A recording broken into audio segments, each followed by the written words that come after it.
Good evening students. आज tense हम जो पढ़ने जा रहे हैं that is present perfect continuous tense. Last video हमने पढ़ा था प्रेजेंट परफेक्ट टेंस और उसमें हमने क्या पढ़ा था? प्रेजेंट परफेक्ट टेंस का मतलब क्या होता है? जब कोई काम खत्म हुआ हो थोड़ी देर पहले, परफेक्ट। बट अब इसमें एक वर्ड ऐड हो गया है कंटिन्यूअस, जिसको हम सब जानते हैं कि कोई काम कंटिन्यू हो रहा है। तो ऐसा कैसे हो सकता है कि काम खत्म भी हो गया और काम कंटिन्यू भी चल रहा है? ये तो पॉसिबिलिटी नहीं है।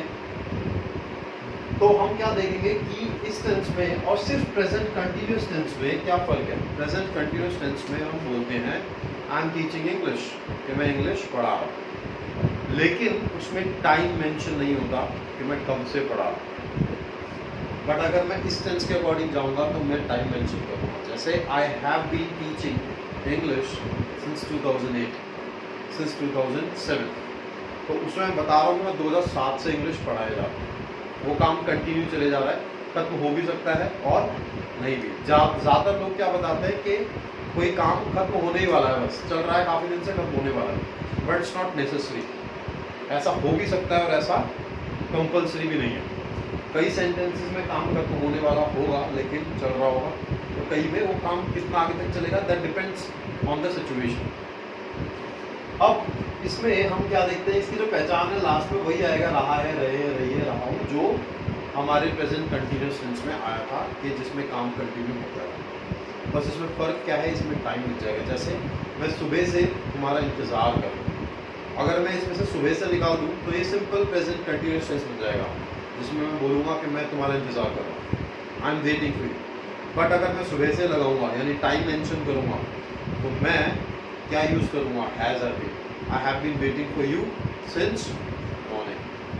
तो इस हिसाब से हमारे सेंटेंसेस बनते हैं और रूल भी चेंज हो जाता है, क्योंकि परफेक्ट टेंस है तो हमने परफेक्ट के हिसाब से हैज़ यूज़ कर लिया। सब्जेक्ट आता ही है, वो सबको पता है, अब तक सीख चुके होंगे आप लोग। अब हैज़ के बाद में हमें third form of verb use करनी चाहिए, लेकिन यहाँ तो वर्ब की फर्स्ट फॉर्म यूज हो रही है। तो उसको कॉम्पेंसेट करने के लिए ये बी जो है फर्स्ट, सेकंड और थर्ड फॉर्म ऑफ वर्ब, तो इसको एज थर्ड फॉर्म यहाँ पे ऑलरेडी बी को ले लिया गया। अच्छा, बी जो होती है मैं आपको बता देता हूँ, इज एम आर और ये वॉज वर्ब, ये प्रेजेंट में आता है, पास्ट में आता है, देन पास्ट पार्टिसिपल। वर्ब की first form, second form, third form कुछ इस तरीके से देखी जाती है।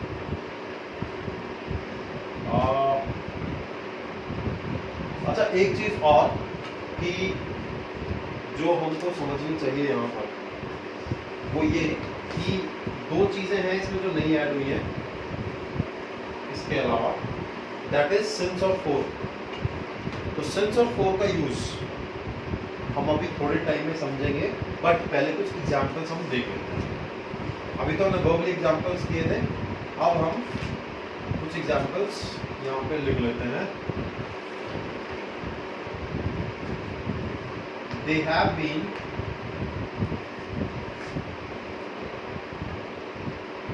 playing chess for 2 hours, यानी वो 2 घंटे से चेस खेल रहे हैं। He has been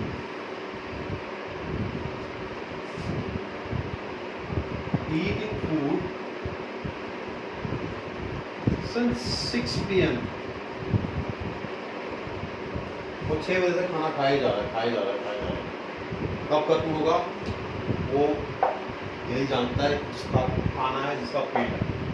ठीक है, तो ये दो एग्जाम्पल्स हैं और अकॉर्डिंग टू सब्जेक्ट हमने हेल्पिंग वर्ब यूज़ किया है। ये पिछले टेंस में पढ़ चुके हैं कि हैज़ का यूज़ कहाँ होगा, हैव का यूज़ कहाँ होगा, तो हम वो इस टेंस में कवर नहीं कर रहे हैं।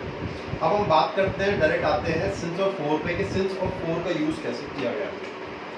अगर आप देखोगे सिंस और फोर का यूज़ कैसे किया गया, तो देखो सिंस जो होता है that is used for point of time, और फोर जो यूज होता है वो पीरियड ऑफ टाइम के लिए यूज होता है। मतलब इसमें एग्जैक्ट टाइम नहीं पता होगा कब से शुरू हुआ, बट यहाँ पे पॉइंट ऑफ टाइम दे रखा होगा।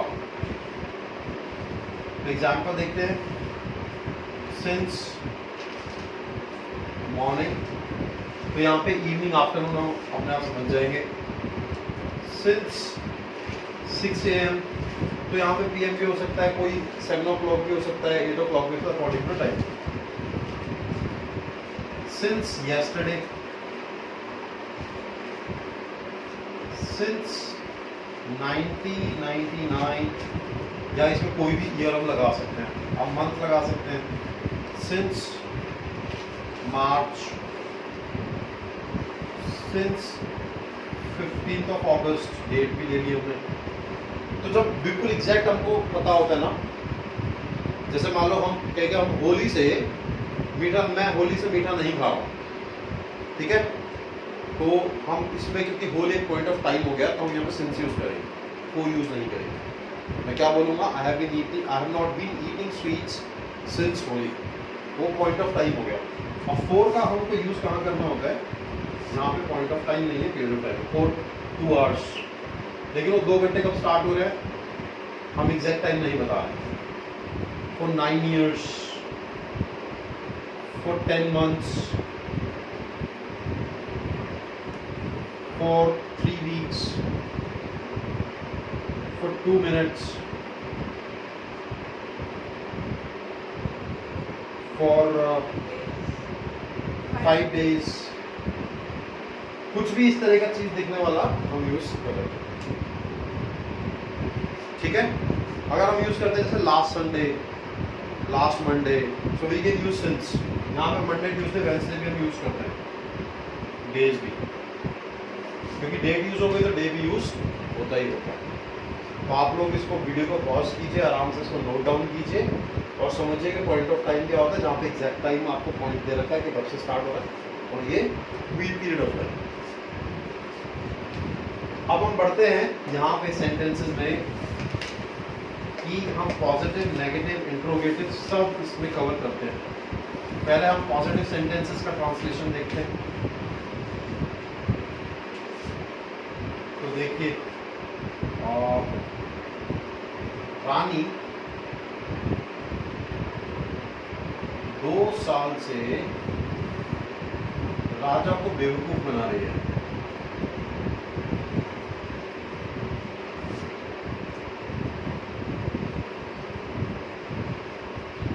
तो ये पॉजिटिव सेंटेंस है, हमको क्लियर पता चल रहा है सब्जेक्ट हमारा रानी है, क्योंकि बेवकूफ बनाने का काम यही कर रही है रानी।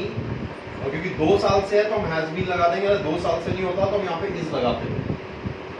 रानी has been making Raja fool for 2 years। ये 2 साल कब स्टार्ट हुए पता नहीं, अभी 23 चल रहा है।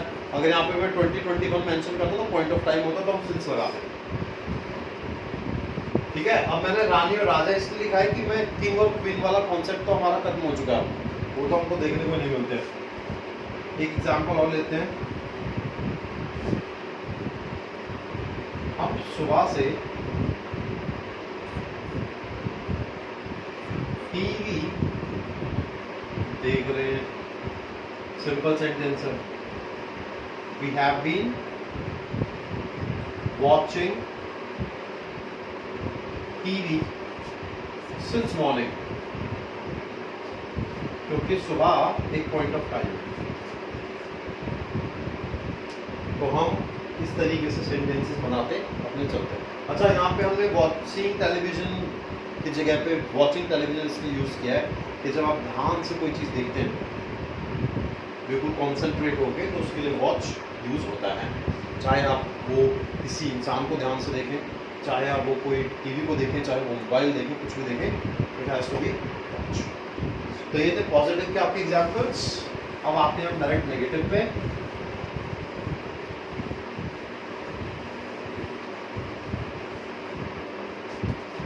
नेगेटिव सेंटेंसेस में मैं एक ही एग्जांपल लेता हूँ बस अभी, क्योंकि बहुत इजी सा टेंस है। अच्छा बेटा, जब हमारा ना प्रेजेंट परफेक्ट की जगह पे पास्ट परफेक्ट टेंस आएगा ना, तो ये हैज हैव की जगह हैड लग जाएगा। इसके लिए मैं अलग से वीडियो नहीं बनाऊंगा। फ्यूचर के लिए अगर मेरे को लगेगा कि हाँ बनाने की नीड है, आप लोग रिक्वेस्ट करोगे तो बना दूंगा, वरना जरूरत नहीं है। हैड लग जाएगा, बाकी सब चीज़ सेम रहेगी। यहाँ पे रहा है की जगह रहा था हो जाएगा बस, और फ्यूचर में विल लग जाएगा, और विल हैव लगेगा, हैज नहीं लगेगा उसमें। और वो टेंस बड़ा कम यूज होता है तो वो शायद बिल्कुल ही नहीं कराऊँ। तो नेगेटिव में देखते हैं, वे मार्च से कपड़े नहीं खरीद रहे हैं, सॉरी खरीद रहे हैं, प्रेजेंट बना। They have not been buying clothes since March. अच्छा बच्चों एक चीज और है कि मैंने बाइंग यूज किया, कई लोग परचेज यूज करते हैं। परचेज और बाय में एक फर्क होता है, दोनों का मतलब खरीदना होता है। लेकिन अगर आप कोई चीज खरीद के आगे बेच रहे हैं तो परचेज आता है, लेकिन अगर आप वो चीज खरीद के घर में इस्तेमाल कर रहे हैं दैट इज बाय। ये डिफरेंस है बहुत छोटा सा, आपको याद रखना है। इंट्रोगेटिव में आता है यस नो वाला एक एग्जांपल लेते हैं। क्या रमेश कल रात से चल रहा है? ऑब्वियसली इसका आंसर यस नो में आएगा, तो हम इसको यूज करेंगे रमेश के अकॉर्डिंग, हेल्पिंग वर्ब लगेगी has Ramesh been walking since yester night. कल रात के लिए यस्टरडे नाइट नहीं लगाएंगे, यस्टर नाइट लगाएंगे। ये बहुत लोगों को पता नहीं होता, but this is also a word. और यहाँ पे क्वेश्चन मार्क लगेगा क्योंकि इंट्रोगेटिव सेंटेंस। ये यस नो वाला था, अब हम डब्ल्यूएच वाला कर लेते हैं।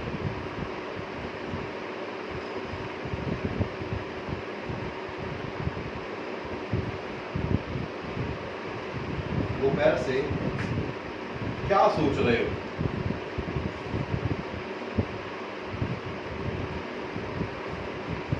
तुम दोपहर से क्या सोच रहे हो? तो अब इसका आंसर यस नो में आ ही नहीं सकता है, तो इसलिए हम जो क्वेश्चन है उसकी इंग्लिश लिखेंगे व्हाट, और तुम के अकॉर्डिंग हेल्पिंग वर्ब लगती है हैव, यानी यू के अकॉर्डिंग हैव लगती है। What have you been thinking since afternoon?